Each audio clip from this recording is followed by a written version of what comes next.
Today's guest is brought to you by Reynolds Family Dentistry of Sellersburg. You need $1 million smile for those championship photos, and that's exactly what you'll get with Reynolds Family Dentistry.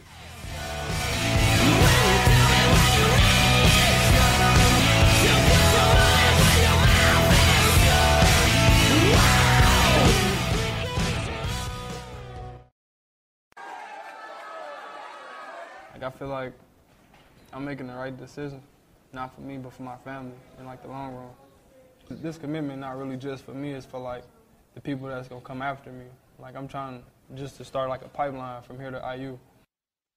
Welcome back to Indiana Sports Beat. Thanks a lot for joining us. We're being joined now by our good friend Matt Weaver from Peegs.com, the guru of knowledge on Indiana football. And Matt, I don't know if there's ever been this much going on with IU football. You got the announcement that they're going to start selling beer and wine next year. I'm sure that's a welcome thing by a lot of fans. The announcement of George Taliaferro Plaza, that's an incredible, great thing for him, a great, great person in the history of IU athletics or IU University. For Indiana University, for that matter. And then, of course, the big news with the signing of, or not signing, but the commitment of Rayshawn Williams. We played that clip coming back in. Just that guy coming to Indiana, that's huge for Tom Allen. Yeah, it is. And obviously, it's, the rating, he's a 4-star, one of the highest recruits that they've ever gotten in the history of IU football recruiting. For me, what makes it significant is where he's from. I mean, Indiana, Michigan's a bordering state, but it's not a state where they've really they've had a ton of success, at least the last few years, and they've recruited there, and Mike Hart does a great job. But this shows that they're starting to get a foothold in the state of Michigan, and sometimes it can take a year or two for those relationships to kind of pay off. I mean, it's not like you're just going to go up there right away and start getting guys. You got to develop those relationships, and sometimes it can be almost 2 recruiting cycles before it really starts to, you see the fruits of the labor, and and then beaten out. Obviously, I know IU fans are going to beat out there. It was basically down to IU and Purdue for Rayshawn Williams, and to win that recruiting battle is significant because that's a good offense for receivers at Purdue. I mean, it's obviously you saw that last year throwing down more, so it's just a great all around. I mean, this is an instant impact type of guy. Obviously he's going to have to come in and earn it, but this is a kid that can come in and be make a really big impact on your program, your offense from day one, and it's an eye-opening recruit, and I think you've kind of seen it. There's been even a little bit of national, kind of people, talking about this 4-star guy going to Indiana, and it's kudos to obviously to Mike Hart for being the lead recruiter there, and obviously Tom Allen was heavily involved. I'm sure Grant Hurd was also involved, so just a huge get for the program. Yeah, you talk about beating out Purdue. It is huge because not only they're there, they're having success now, and you've got Jeff Braun there, who's a great coach, a great quarterback himself in his own right, and they also have a lot of great athletes there. So to beat them out is huge in a lot of ways, like you pointed out. But also what Rayshawn said in his clip about he wants to be a part of creating a pipeline from there and to IU, and that's got to be magical words to Tom Allen's ears. Yeah, and that's another thing. I mean, Purdue the last couple of classes has done a very good job recruiting Michigan. I don't obviously not close to their program. I'm not sure what staff member has ties up there, but Rayshawn's got some teammates at Purdue that from his high school from Detroit, buddies of his. So that to me. Yeah, I kept hearing Indiana was really good. I wondered if that kind of pipeline that they had started might be the deciding factor, and obviously it wasn't. And to hear him say that, if you can get something similar started, I don't know if maybe to the same level, but something kind of similar to what you got going on in the Tampa area, where maybe every year you're getting a guy or two from. And Detroit Kings are a really good program. I mean, they were state champs last year. I mean, there's at least 2 other guys on that team right now that IU staff would take right now if they wanted to commit. They have a running back, Penny Boone, who's a 4-star player, and then DeAndre Buford, a big O tackle that would be a heck of a pickup. I mean, and there's starting to be rumors and kind of whispers that Penny Boone is maybe leaning Indiana's way. And running back is not a huge need in this class, but this is a 6'2", 225-pound guy who can really move. And power back, kind of almost like a Stevie Scott type guy that the staff would definitely take. And he'd be a heck of a pickup if they can get him. But yeah, if you can start that, and obviously, the big thing is we talk about it all the time. You got momentum on the recruiting trail, but that momentum is only going to last so long. You got to start translating that to the field and getting some wins. But if you can do that, then the momentum on the recruiting trail is just going to pick up even more. Yeah, and you mentioned Florida, and I was thinking about that. Tom Allen is kind of mushrooming Indiana's recruiting out to national recruiting, which that's not something they've been able to successfully do in recent times. But man, those are great. Detroit, man, you talk about some athletes. They got out. Florida, you got to get your Florida guys, but they're getting that. And then they're also adding some of the top recruits within the state of Indiana. So they're hitting on all cylinders right now. Of course, that's got to grow because this is the norm for a lot of programs. But Indiana's got to raise the bar, and they're doing a good job of getting there. And now you add to the pieces like Jack Tuttle and Michael Penix, a new offensive coordinator. Things are looking pretty rosy for Indiana football right now. Yeah, I agree. And when recruiting at every school starts with the head coach. I mean, you may have a guy that's designated as a recruiting coordinator or whatever the title may be. The recruiting coordinator is the head coach. He's the one that sets kind of the pace, kind of sets what you're doing, and then everybody kind of goes off of that. And Tom Allen's really good. He's a very organized guy. Knows what he wants, has a plan. He's working the plan. He was on a podcast on 247 with Steve Wiltfong and Alan True, a couple of recruiting guys, and he made an interesting comment about how they treat Florida almost like how they treat the Indiana and like the 6-hour radius around their campus. They blanket. They send a lot of coaches down there, and they recruit it almost like it's an in-state type of area, and it's paid off. And I completely agree with that. I mean, obviously you want to get in-state guys as many as you can, and in that kind of 6-hour radius, that drivable distance for families. But Florida is just loaded, and they can't all go to the SEC schools. There's plenty of guys down there, and some of them don't want to. Some of them want to get away from home, and it's a great place. And obviously he's got ties from his time down there, and it's paid off, and I think it will continue to pay off. And like you said, you mentioned, this has been a pretty good offseason for Fred Glass. I mean, the beer and wine at games and putting the names back on the jersey, and they ponied up the dough to get Kalen DeBoer, a really good, well-respected offensive coordinator who I think is going to be a head coach in the not too distant future.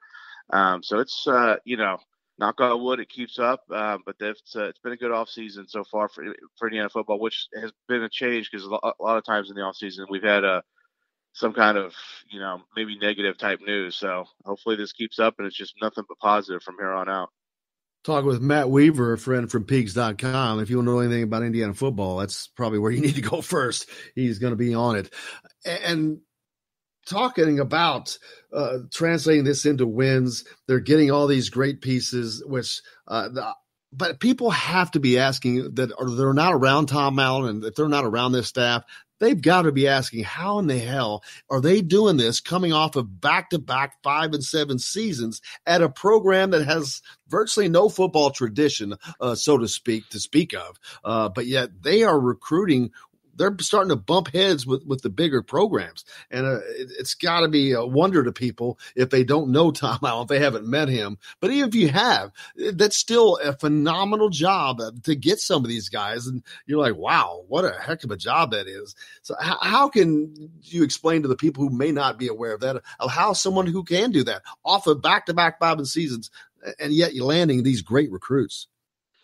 Well, I mean, it seems kind of cliche and simplistic, but this staff does a great job of cultivating relationships. And I'm not saying other schools don't, because that's what recruiting is all about. I mean, at the end of the day, recruiting is sales. People always say sales is about relationships, but they really, because in Indiana, that's what you got to sell. I mean, you're not selling the 100,000 seat stadium. You're not selling, Kevin Williams used to call it kids would commit to the helmet. They're not committing to the helmet, like at a Michigan or Ohio State or an Alabama or some of those other places. You're not selling that kind of stuff. You got to sell what you can sell. and they do a great job with that. It's when guys come on campus, all the coaches talk to them. I mean, if it's a receiver, the defensive coaches are talking to them. They get to know everybody, and that I just think that makes guys feel comfortable. It's I mean, had an O lineman talk about when he came on campus. His mom was with him, and Darren Hiller's wife kind of spent time with her and told her, "Hey, I'm kind of like the mother to these boys when they come here." I mean, stuff like that. It just that's I'm not saying other schools don't do it. I don't cover other schools. I can just tell you what Indiana does. But I think that stuff really resonates, and it makes an impact, and it makes people feel comfortable about sending their child. If you live in Florida or you live in Georgia or wherever you live, sending them so many hours away or hundreds of miles away, or even if it's just from, Indianapolis down to Bloomington, you feel comfortable sending your son because you know that they're going to be taken care of. They're going to get a good education. They're going to have to go to class and make the grades. And, they're going to get pushed on the football field and definitely. And I think another thing is Dave Ballou is a big deal. I think the strength conditioning program is really impressive to people, what they're doing with Dr. Ray and Dave Ballou and his guys. And I think that's another thing. I think they've got all the pieces in place to finally, maybe make Indiana a name in football.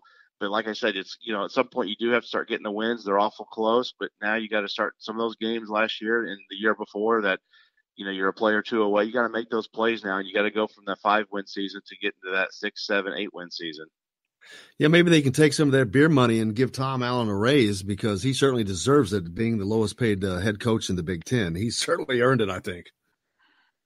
Yeah, and that's I mentioned that's and finally one thing be interesting about the beer sales and the wine sales and will that maybe cut down on the people who take off at halftime to go back out to drink in the parking lot, because Indiana, I believe, is the only school in the Big Ten that allows pass outs.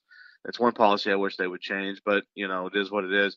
But does that keep people in the stadium? Because now they maybe does that cut down? Somebody tell me that they found at Ohio State when they started selling alcohol beer in their stadium a couple years ago, it cut down the number of incidents or arrests by 65% because you don't have people doing the binge drinking right before the game so they can stay buzzed during the game. So maybe that'll keep some people in. Maybe for students who are 21 and over, they'll, now that they can drink in the stadium, maybe they'll stay in, and that just it helps the atmosphere. I mean, obviously, we've seen it, and the students the last few years have done a good job of turning out. We need to get some of the people on the other side of the stadium, the alumni, to come in and support this team because, I think good things are happening with Indiana football, and I think this is just got a chance to be a fun season. Yeah, they're in a precarious position. They're making this major step, which is awesome, and I think it's a great thing for the fans, and they're going to enjoy that. But they don't have that gigantic fan base yet, or a big fan base yet. So they've got to be careful of how they approach everything to not alienate them. They don't want to do that, obviously, but at the same time, they have to protect their interests as well. So I can see those passes going away. I don't know if they'll do it. Maybe they do it this year. Maybe they don't. We'll find out. But it probably is something that will and has to happen at some point because it's like, hey, there's a concession here. We're giving you the beer, but we need you to stay in the stadium. But they've got to get the people there first, I think. And once that culture comes. But, of course, winning sure does a great job of bringing those people to the stadium. Yeah, and that's the biggest thing. I mean, we can talk about all the stuff on the side, and this helps. I mean, there's no doubt about it. I think this helps, and this is something that I thought they should have done, been in the works for a while, and kudos to them again, to Fred Glass for stepping up and doing this. But the bottom line is, I mean, you can put whatever you want in the stadium, but you got to get wins on the field. You got to start, you got to get to that 6, 7 wins, and then hopefully once you do that, then maybe take that next step. I mean, the schedule this year is not easy. The non-conference schedule is incredibly manageable. That and then you obviously Rutgers. Those are 4 games right there. You absolutely have to have, and then you got to try to there's some toss-up games, Northwestern and Purdue, and Michigan State on the road is going to be tough. Nebraska on the road is going to be tough. Maryland's another toss-up game.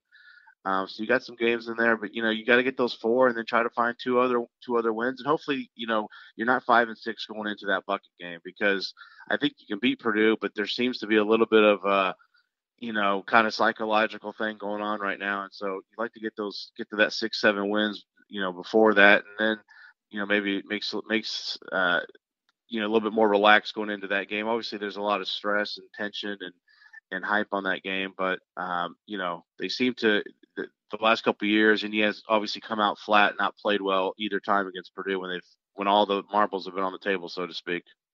Yeah, it was strange. I remember both of those games, being at both of them, and exactly what you said is exactly true. I think that change will come because Kalen DeBoer is someone who's probably – I think Indiana's going to be more apt to be able to make adjustments at halftime and things like that, but they're going to be more competitive.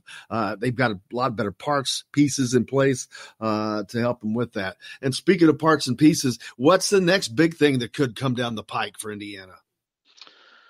Well, they got – they're still actually looking to add, and we've talked about this in the past, our last couple of talks, they're still looking to add for this upcoming season. I mean, I know we're focused on 2020 because that's kind of, you kind of change gears after the signing period of February, but they're still looking to add, obviously with the transfers, I mean, that's going to kind of change how recruiting is done nowadays. But Eliasa Anderson, the O-line, Baylor transfer O-lineman, he should be announcing any time. I mean, he's told me the end of this month or the first week of May. So we're looking at this week or possibly next week. Brandon Pierce, a junior college wide receiver from College of the Canyons in California. He made an official visit. It's been about a week and a half now. Kind of a Shane Wynn type, maybe a little bit taller than Shane. He's about 5'10", 5'11". I hate to compare him to Marquise Brown, the really good receiver. Oklahoma just got drafted in the first round, but they're from the same JUCO, and he's got similar type speed. Now, to call him that is not fair to that kid because, he's got a long way to go to be that good. But if he's even half as good as Marquise Brown, you got a heck of a player. I'm hearing that there's some confidence that they could get him. We'll see what happens, but if you could add those two guys, now Anderson, the grad transfer not grad transfer, excuse me. He's a regular transfer. He's played 2 years at Baylor. They'll appeal, I think, to see if he can maybe get immediate eligibility. If he doesn't, he'll have to sit out this upcoming season. He'd still have 2 years left to play. So it just, that gives you a veteran guy. It'd be nice if he could help this year, but if not, it kind of helps balance out your O-line class a little bit. It gives you somebody, because you're going to lose, 3 starters, Coy Crunk, Hunter Littlejohn, Simon Stepniak, after this season. So it gives you a guy that can step right in, hopefully at one of those spots, and they have a seamless transition, and then as far as 2020, they're going to see Kalen DeBoer is going to see Dimitri Crenshaw from Pickerington Central High School in Ohio. He's a quarterback. He has an offer from Indiana, but it was before Coach DeBoer came on board. He wants to see him throw in person. He's going to see him on Thursday, tomorrow.